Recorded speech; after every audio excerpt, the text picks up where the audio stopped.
2025 RTR 310 தான் நம்மக்கிட்ட இப்போ இருக்குது. இதோட பாசிட்டிவ்ஸ் அண்ட் நெகட்டிவ்ஸ் இப்போ நான் சொல்கிறேன். ஃபர்ஸ்ட் பாசிட்டிவ் வந்து பார்த்திங்கன்னா, இதோட இன்ஜின் இன்டர்னல்ஸோடு சேர்த்து கிரவுண்டப் புது இன்ஜின் கேலிப்ரேஷன் வந்து இன்ட்ரடியூஸ் பண்ணியிருக்காங்க. முன்னாடி மாதிரி த்ராட்டில் வந்து நம்ம ஒன்று செய்கிறதும் அது ஒன்று நடக்கிறதுமா இல்லை.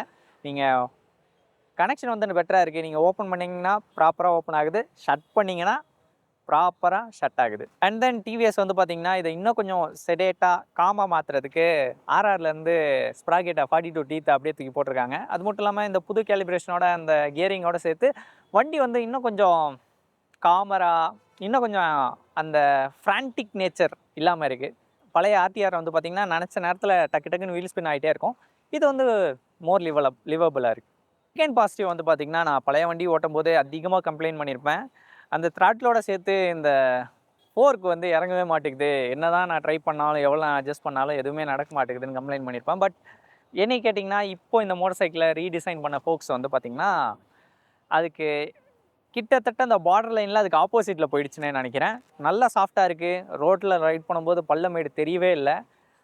பட் ஹார்டாக பிரேக் பண்ணும்போது இப்போ வந்து முன்னாடி மாதிரி கல் மாதிரி இல்லாமல் இப்போ ஃபோக் வந்து இறங்குது. ஃபீலிங் வைஸ் பழைய வண்டிக்கும் இந்த வண்டிக்கும் ஒரு நல்ல விஷயத்தை ஏற்படுத்துது. பட் என்ன கேட்டிங்கன்னா, டிவிஎஸ் வந்து ரொம்ப சாஃப்ட் சைடுக்கு போயிட்டாங்கன்னு நினைக்கிறேன். இந்த லான்ச் கண்ட்ரோல் வருது. அது மட்டும் இல்லாமல் கார்னருக்குள்ளே அதிகமாக இன்ஜின் பிரேக்கிங் இல்லாமல் இருக்கிறதுக்கு ஆர்டிடிஎஸ்சியில் உங்களுக்கு ட்ராக் ரெடக்ஷன் சிஸ்டம் அப்படின்னு ஒன்று, ட்ராக் ரெடக்ஷன் சிஸ்டம் கிடையாது, அது ஒரு சிஸ்டம் கொடுத்துருக்காங்க. ஸோ அது வந்து பார்த்திங்கன்னா இன்ஜின் பிரேக்கிங்கை ஸ்லிப்பர் கிளிச்சோடு சேர்த்து கேலிப்ரேஷன் வச்சு அட்ஜஸ்ட் பண்ணுது.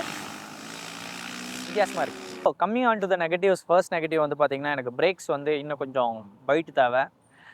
அது எனக்கு ஃபீல் ஆகுது. இன்ஜின் பிரேக்கிங்குமே பழைய வண்டியோட ஃபார் பெட்டர். பட் காம்படிட்டர்ஸை கம்பேர் பண்ணும்போது கம்மி தான்.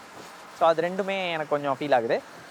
ரெண்டாவது பிரச்சனை வந்து பார்த்திங்கன்னா, உங்களுக்கு வந்து இப்போது இன்ஜின் சவுண்டு மாதிரி இருக்குது. பழைய வண்டி மாதிரி அந்த கீச்சு வால் நாய்ஸ் எல்லாம் இல்லை. எக்ஸாஸ்ட் நல்லா இருக்குது. பட் இன்னுமே வந்து பார்த்திங்கன்னா வைப்ரேஷன்ஸ் வந்து 6000 ஆர்பிஎம்க்கு மேலே ஃபீல் ஆகுது. Especially 4th gear 5th கியர்லலாம்.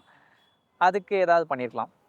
பழைய வண்டியோட கம்மி, பட் ஃபீல் ஆகுது. இந்த வண்டி வந்து பார்த்திங்கன்னா 2.4 lakhs எக்ஸ்ஷோரூமுக்கு ஸ்டார்ட் ஆகி 2.8 lakhs வரைக்கும் போகுது. ஸோ இன்றைக்குமே ஒரு நல்ல ஹேண்ட்லிங் இவ்வளோ எலக்ட்ரானிக்ஸோட இந்த ப்ரைஸ் பாயிண்டில் இந்த வண்டி தான் தருது. நீங்கள் என்ன நினைக்கிறீங்க இந்த வண்டியை பற்றி? ட்ராக், ரோட் எல்லாத்தையும் கலந்து ஓட்டின போது என்னோடய ஃபீட்பேக் வந்து இதுதான். வேறு ஏதாவது நான் ஆட் பண்ணியிருந்தால் கேப்ஷன்ஸில் ஆட் பண்ணிக்கிறேன். நீங்கள் என்ன நினைக்கிறீங்கன்றத கமெண்ட்டில் சொல்லுங்கள்.